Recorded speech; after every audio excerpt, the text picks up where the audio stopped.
The day the Spanish Empire proved that its thirst for vengeance didn't end with death. July 5th, 1731. In the majestic Plaza Mayor of Lima, the executioner raises his axe.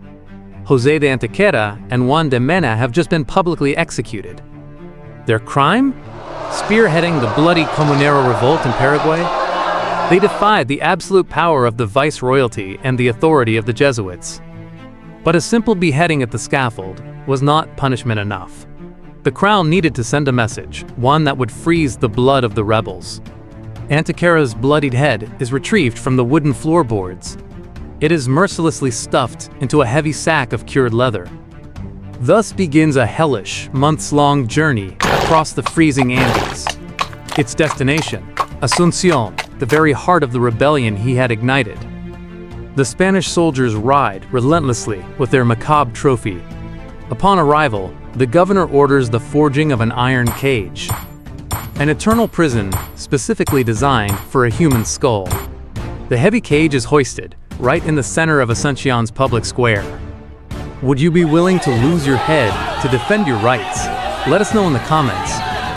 The unforgiving sun and brutal storms batter the remains day and night. Citizens are forced to gaze upon the monarchy's grotesque warning.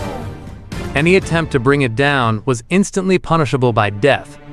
For years, the caged skull silently watched over its people. Scavenging birds and time itself devoured the flesh, leaving behind only white bone.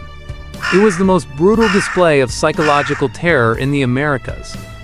A visceral tactic, engineered to eradicate any shred of hope for freedom. The rusted cage became the ultimate symbol of absolute oppression. But the terrifying effect was exactly the opposite of what was intended.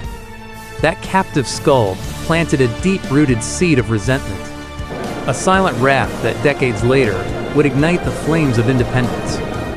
Tyranny believed it could cage an idea, but it only succeeded in immortalizing it. If history moves you as much as it moves us, subscribe to The Day Changed Everything, so you never miss an event that transformed the world.